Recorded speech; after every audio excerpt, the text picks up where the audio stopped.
Bismillahirrahmanirrahim. Assalamualaikum warahmatullahi wabarakatuh. Bismillah. Bismillah, innal hamdalillah nahmaduhu wa nasta'inuhu wa nastaghfiruh wa na'udzu billahi min shururi anfusina wa sayyiati a'malina. May yahdihillahu fala mudilla lahu wa may yudlil fala hadiya lahu. Asyhadu an la ilaha illallah wa asyhadu anna Muhammadan 'abduhu wa rasuluh. Allahumma shalli wa sallim ala sayyidina Muhammadin wa ala alihi wa sahbihi ajma'in. Rabbi shrah li sadri wa yassir li amri wa ahlul 'uqdatam min lisani yafqahu qawli, amma ba'd. Yang saya hormati pengurus Jamiah Amanah dari Bank Infak Amanah Semarang, yang saya hormati, yang hadir ada pengurus harian Sofi, saudara kami pelaku IIC pengajian, dan juga ibu-ibu sahabat infak serta bapak-bapak yang hadir di majelis ini yang berbahagia. Pertama dan yang paling utama, tentu kita bersyukur kepada Allah Subhanahu wa taala yang telah memberikan karunia, taufik dan hidayah sehingga pada kesempatan yang mulia ini kita bisa hadir, bisa bermuajahah, bisa mengkaji ayat-ayatnya Allah, menambah hasanah keilmuan dari Al-Quran dan sunnah dari baginda Rasulullah Sallallahu Alaihi Wasallam. Ini adalah hal yang luar biasa. Karena apa? Dengan hadirnya kita di tempat yang mulia ini menjadikan semua yang asalnya dibenci oleh Allah, bahkan dilaknat oleh Allah, menjadi sesuatu yang diberkahi oleh Allah. Misalnya kita punya uang itu kan bisa untuk apa saja. Tapi uang itu sendiri dibahasakan oleh Rasulullah SAW sebagai dunia yang disifati sebagai mal'unatun mal'fi. Jadi uang itu memang bisa untuk apa saja. Uang itu berguna untuk apa saja. Tapi itu sebetulnya sesuatu yang dilaknat, dibenci oleh Allah Subhanahu wa ta'ala. Kecuali uang yang dijadikan sarana sebagai mendekatkan diri kepada Allah Subhanahu wa ta'ala. Misalnya apa? Uang kita diberikan oleh Allah, kemudian kita dengan uang tersebut saling berbagi. Dengan uang tersebut saling menolong. Dengan uang tersebut kita berinfak. Dengan uang kita bersedekah. Dengan uang kita beramal. Maka uang yang kita pegang, yang diberikan oleh Allah Subhanahu wa ta'ala, menjadi berkah. Nah, ini adalah dunia yang kita landasi dengan iman, yang landasi dengan ilmunya dari Allah, menjadi sesuatu yang berkah dan akan terus bertambah, ditambah oleh Allah Subhanahu wa ta'ala. Amin Allahumma amin. Bapak Ibu hadirin jemaah yang dimuliakan Allah Subhanahu wa ta'ala. Ini nanti ada akad, betul ya? Berarti rada tuwa. Bapak Ibu jemaah yang dimuliakan Allah Subhanahu wa ta'ala, sebelum kita masuk kepada materi pengajian, yuk kita bersihkan hati kita dulu dengan bersolawat kepada baginda Rasulullah Sallallahu Alaihi Wasallam. Mudah-mudahan dengan bersolawat hati kita tambah bersih. Dengan bersolawat kita dicintai oleh Rasulullah. Dengan solawat harapan besarnya kita akan mendapatkan syafaat dari baginda Rasulullah. Amin Allahumma amin. Allahumma sholli ala sayyidina Muhammadin tibbil qulubi wa dawaiha wa afiyatil abdani wa shifaya wa nuril absari wa diyaiha wa ala alihi wa sahbihi wa sallim. Allahumma sholli ala sayyidina Muhammadin tibbil qulubi wa dawaiha wa afiyatil abdani wa shifaya wa nuril absari wa diyaiha wa ala alihi wa sahbihi wa sallim. Sekali lagi, Allahumma ala sayyidina Muhammadin tibbil qulubi wa dawa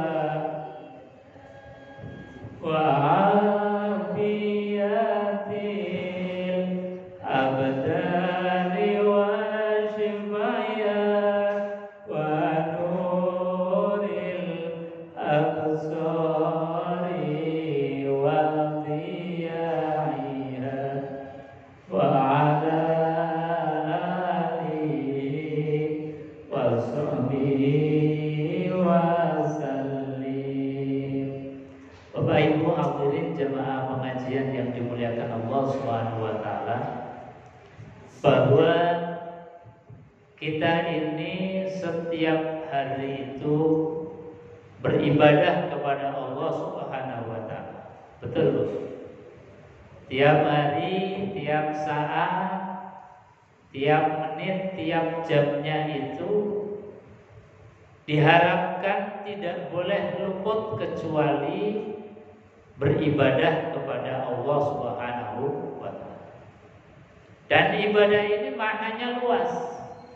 Bukan hanya yang mahdhah saja seperti sholat, puasa, zakat, haji. Tapi semua aktivitas kita dari mulai bangun tidur sampai dengan mau tidur, bahkan tidur itu sendiri pun harusnya bermakna ibadah, bernilai ibadah di hadapan Allah Subhanahu wa taala. Karena apa? Memang kita diperintahkan oleh Allah, wa ma khalaqtul jinna wal insa illa liya'budun. Tidaklah aku perintahkan, aku ciptakan jin dan manusia kecuali untuk beribadah kepada Allah Subhanahu wa taala. Nun sewu, kita ini manusia bukan, Bu? Manusia. Kita ini jin bukan, Bu? Bukan. Allah perintahkan kita manusia dan jin itu diminta oleh Allah untuk beribadah dari mulai sejak kita membuka mata sampai memejamkan mata. Artinya apa? Bahwa ibadah tidak boleh putus. Bapak Ibu hadirin jemaah yang dimuliakan Allah, namun ketika kita beramal soleh, beribadah setiap hari, setiap saat, Itu bagaikan ketika kita menanam tanaman. Menanam tanaman, ibu-ibu nanam padi, ibu-ibu nanam kates, ibu-ibu nanam telok. Itu semua tanaman pasti ada penyakitnya. Betul, Bu? Kita nanam padi, itu pasti ada gulmanya, ada penyakitnya. Ada sesuatu yang menghambat. Rumput tidak ditanam, itu tumbuh. Betul. Bahkan tumbuhnya rumput itu bisa melebihi, lebih tinggi dari padi yang kita tanam. Padi yang kita tanam, tahu-tahu banyak werengnya. Nah, itu gulma, itu penyakit, itu hama. Dan setiap tanaman apapun itu pasti ada penyakitnya. Di masjid ini itu berkeliling ada tanaman palem. Dulu waktu baru masjid ini itu palem itu melingkar, semuanya itu pinggir-pinggir ditanami palem. Tapi karena banyak penyakit, ada wanggungnya, ada macam-macamnya, kemudian akhirnya jadi mati. Karena apa? Karena ada penyakit yang ada di dalam tanaman yang kita tanam. Begitu juga ibadah yang kita setiap hari tadi lakukan. Ini jangan kemudian kita lantas berbangga, senang. Saya kan sudah sholat, saya kan sudah ngaji, saya kan banyak sedekah, saya kan sudah pergi haji, pergi umroh. Jangan bangga dulu. Sebab apa? Boleh jadi ibadah yang kita lakukan tahu-tahu hangus, hilang tanpa bekas. Kira-kira mau tidak? Sholat kita dingin-dingin, kita bangun ambil air wudu, tahu-tahu pahala sholatnya hilang. Kita haji membayar ONH dengan sekian puluh juta, bahkan antrinya sekarang ini sudah sampai 40 tahun. Berapa, Bu? 40 tahun. Jadi kalau kita daftar sekarang, 40 tahun ke depan baru bisa berangkat. Tahu-tahu hilang pahalanya. Kita ibadah puasa dari mulai sahur sampai dengan maghrib, menahan diri, tidak makan, tidak minum. Tahu-tahu pahalanya lenyap tanpa bekas. Ini tentu sesuatu yang tidak kita inginkan. Jadi Bapak Ibu hadirin jemaah yang dimuliakan Allah, kalau kita menanam apapun kebaikan, kita menanam ibadah harus dirawat dengan baik. Jangan sampai ibadah kita layu, ibadah kita mati tanpa bekas, tanpa berpahala. Makanya baginda Rasulullah SAW itu mengingatkan kita, ayyukum wal hasadu. Ayyukum wahai sekalian, olehmu sekalian, jauhilah satu penyakit hati, satu virus, satu penyakit yang penyakit itu bisa menghanguskan semua amal kebaikan kita. Amal soleh kita tadi sudah kita sungguh-sungguh kita lakukan dengan baik dan benar, kita ngaji, kita ibadah, tahu-tahu hilang. Karena apa? Karena ada penyakit hati. Di antara penyakit hati itu adalah al-hasad, hasud, iri, dengki, hasud. Nah, ini tiga penyakit ini menyatu jadi satu. Kalau ada di dalam hati kita, maka pahala kebaikan kita itu bisa hangus. Makanya baginda Rasulullah SAW mengatakan, iyyakum wal hasad, fa innal hasad takulul hasanah. Kata Nabi Shallallahu Alaihi Wasallam, jauhilah olehmu penyakit hasud, penyakit iri, penyakit dengki. Puncaknya adalah hasud. Jadi diawali dari iri. Iri itu menginginkan sesuatu yang diberikan kepada orang lain. Jadi ketika ada orang lain diberikan kelebihan oleh Allah, kemudian kita iri. Misalnya ada tetangganya beli motor baru, timbul rasa iri. Tetangganya beli gelang baru, pengen iri. Nah ini iri itu di antara hal yang harus diwaspadai. Karena apa? Diawali dari iri, kemudian nanti muncul penyakit berikutnya, yaitu dengki atau hasud.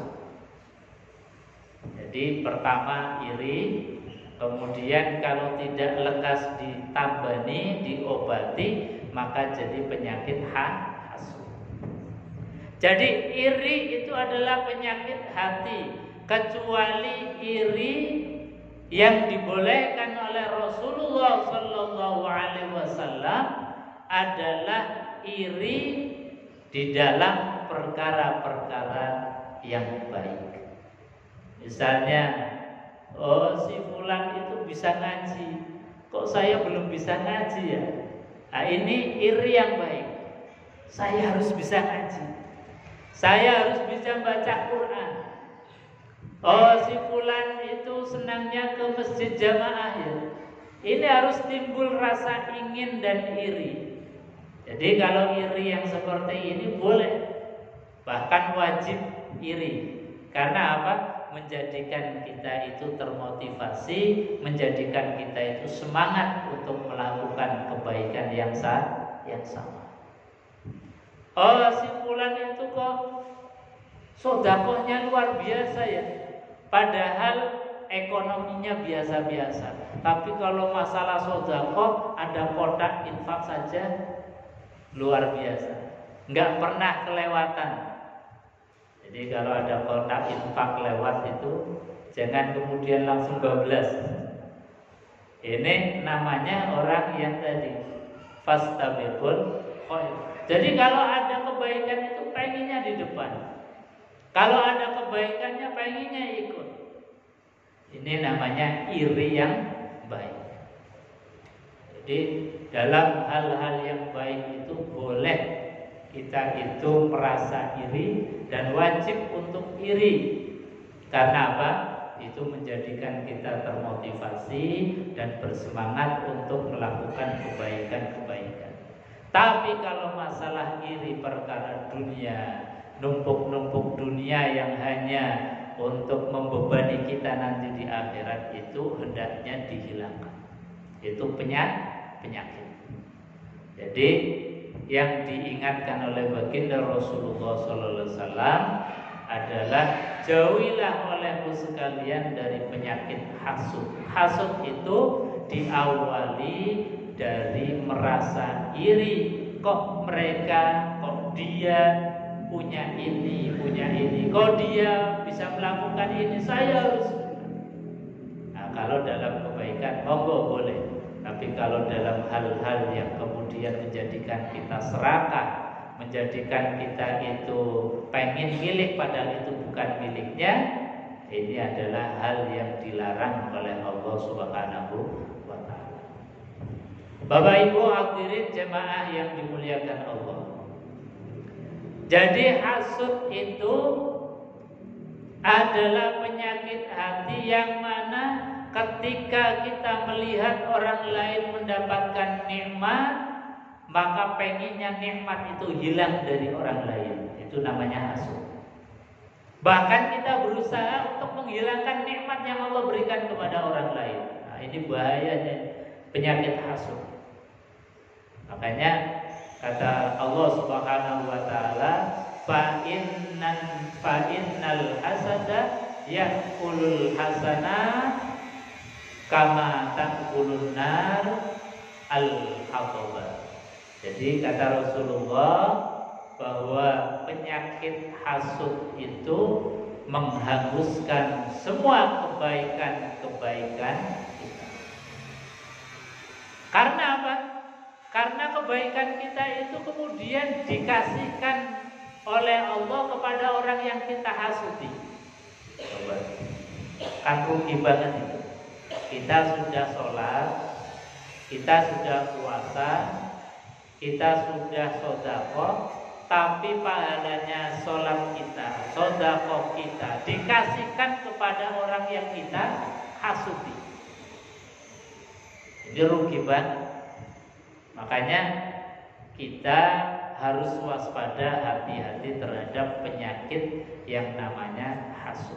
Digambarkan oleh baginda Rasulullah Shallallahu Alaihi Wasallam, beliau mengatakan seperti kayu bakar yang dilahap, yang dimakan oleh api. Itu gambaran orang yang hatinya hasud, maka amal baiknya itu hilang tanpa bekas, seperti kayu bakar yang dilalap oleh api. Ini diantara bahaya daripada sifat hasud.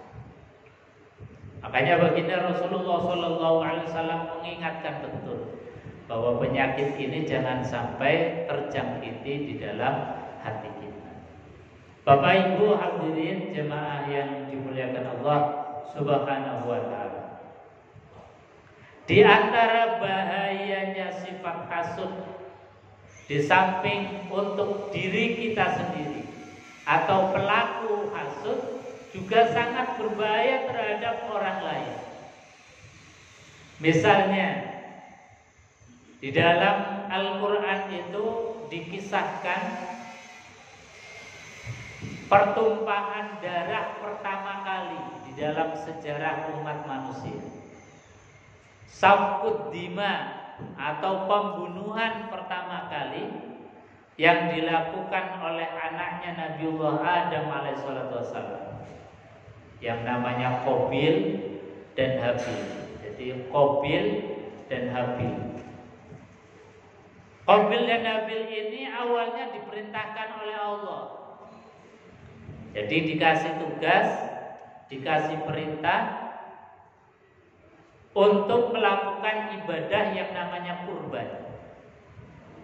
Di dalam Al-Quran disebutkan fatuqabbala min ahadihima walam yutaqabbal minal akhar. Qabil dan Habil ini dua orang yang diperintahkan oleh Allah untuk kurban. Maka Allah Subhanahu wa taala melihat kurban keduanya. Ternyata apa? Yang satu kurbannya itu ikhlas, hanya mengharap ridho Allah. Kurbannya itu adalah kurban dengan kurban yang terbaik, dengan cara-cara yang baik. Sementara yang satunya ini kurbannya asal-asalan. Dia mau kurban tapi karena pencitraan, kalau bahasa sekarang. Dia mau kurban tapi supaya dapat nama, supaya dianggap sebagai orang baik. Dan kurbannya pun asal-asalan. Biasanya orang yang kurbannya pengen cari nama kan kurbannya asal-asalan, tidak sesuai dengan standar kurban, tidak sesuai dengan standar yang diperintahkan oleh Allah Subhanahu wa taala. Asal namanya sudah baik, asal sudah dianggap sebagai orang yang lumpuh, maka cukup. Maka melihat dua orang yang berkurban ini dengan tipenya masing-masing, fatuqabbala min ahadihima wa lam yutaqabbal minal akhar. Satunya diterima kurbannya karena niatnya tadi ikhlas, yang satunya ini kemudian ditolak oleh Allah Subhanahu wa taala. Nah, karena merasa ditolak oleh Allah, kemudian timbul apa? Rasa iri, dengki dan hasud. Ini penyakit yang kemudian menjangkiti hatinya, Qabil, sehingga sampai Habil pun dibunuh. Karena apa? Karena ada hasud, penyakit hati yang menjangkiti.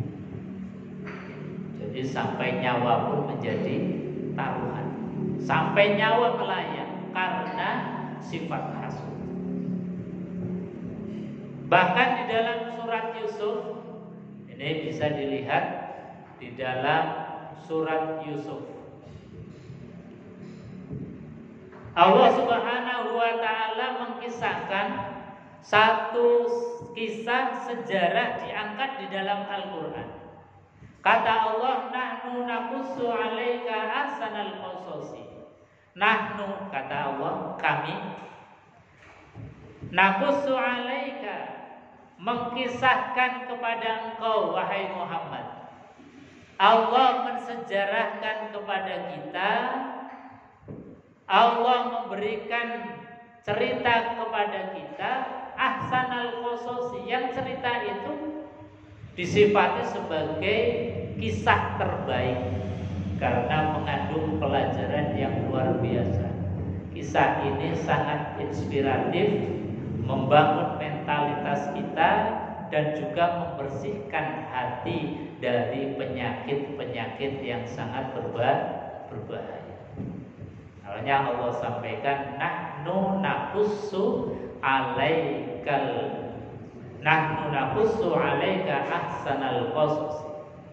Kami ceritakan kepada engkau wahai Muhammad kisah terbaik sebagai inspirasi pelajaran bagi kita. Apa ceritanya? Ini dimulai ilqa Yusufu li abi.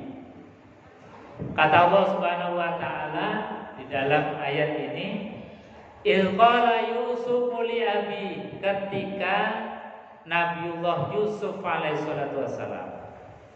Ibu-ibu kenal Nabi Yusuf? Kalau cerita Yusuf itu yang tergambar, yang paling kita ingat apanya? Gantengnya. Iya, memang Nabi Yusuf itu orang yang terganteng. Ini sampai-sampai ibu-ibu kalau hamil, ini pengen punya anak ganteng, dibacakan surat apa? Yusuf. Tapi memang ini diantara wasilahnya. Jadi kalau ibu-ibu lagi hamil, itu ya Allah pengen punya anak laki yang ganteng, bacalah surat Yusuf. Ini mudah-mudahan anaknya ganteng. Ternyata lahir malah keriting, hitam lagi. Ya nggak apa-apa, itu juga makhluk terbaik, namanya manusia. Tapi itulah kisah terbaik diangkat oleh Allah Subhanahu wa ta'ala, kisahnya Nabiullah Yusuf alaihissalatu wassalam. Ini gantengnya Nabiullah Yusuf itu digambarkan ketika Nabiullah Yusuf alaihissalatu wassalam itu difitnah. Kemudian Nabiullah Yusuf alaihissalatu wassalam menjadi viral kalau sekarang. Jadi menjadi gosip, ibu-ibu itu kok istrinya pejabat senang sama budak, karena Yusuf awalnya budak. Akhirnya viral. Nah, Zulaikha ini pinter, karena nggak mau dipermalukan, ibu-ibu zaman itu dikumpulkan, kemudian dikasih hidangan, makan-makan macam-macam, dikasih buah apel, kemudian dikasih pisau satu-satu. Setelah ibu-ibu itu makan dan mulai makan buah, kemudian Nabiullah Yusuf suruh keluar menemui ibu-ibu. Saking luar biasanya terhipnotis dengan wajah gantengnya, sampai-sampai ibu-ibu saat itu nggak terasa kalau dia itu bukan motong apel, tapi justru motong tangannya sendiri. Itu gambaran bagaimana gantengnya Nabiullah Yusuf alaihissalatu wassalam. Jadi melihat gantengnya seseorang saja, sampai-sampai luka yang kita lakukan atau sampai luka yang kita rasakan saja tidak terasa. Ini para ulama menggambarkan bagaimana nikmatnya bertemu dengan Allah dibandingkan dengan nikmatnya surga itu nggak ada apa-apanya. Jadi surga itu kan gambarannya luar biasa nikmat. Jadi ada bidadarinya, makanannya serba enak, serba lengkap. Tapi semua nikmat surga itu kalah semua ketika zat dan wujudnya Allah itu sudah menampakkan diri kepada kita di surga. Jadi seperti tadi, gambaran Yusuf saja ketika datang itu nikmat-nikmat makanan yang ada di depannya itu sudah nggak nikmat lagi. Yang terasa nikmat adalah memandang wajahnya Nabiullah Yusuf. Nah, ini gambaran. Nanti di akhirat pun sama. Nikmatnya surga itu lewat. Nikmatnya surga itu nggak ada apa-apanya. Ketika Allah itu wujuhu yauma idzin nazirah. Ketika wajahnya Allah itu sudah menampakkan diri, maka tidak ada nikmat apapun kecuali nikmat bertemu dengan Allah Subhanahu wa ta'ala. Jadi nikmatnya surga itu sudah nggak kepikiran lagi. Nggak kepikiran bidadari, nggak kepikiran makan enak. Karena apa? Semua nikmat itu kalah dengan wujuhu yauma idzin nadhir. Kalah dengan nikmatnya bertemu dengan Allah Subhanahu wa ta'ala. Nah, ini jadi gambaran Nabiullah Yusuf alaihissalam gantengnya seperti ini. Jadi kisah Nabiullah Yusuf alaihissalam diangkat menjadi pelajaran bagi kita. Itu diawali qala Yusuf li abihi. Ketika Nabiullah Yusuf alaihissalam berkata kepada bapaknya, matur kepada abinya, kepada orang tuanya. Apa yang disampaikan oleh Yusuf? Inni ra'aitu ahada asyara kawkaban wasyamsa wal qamar.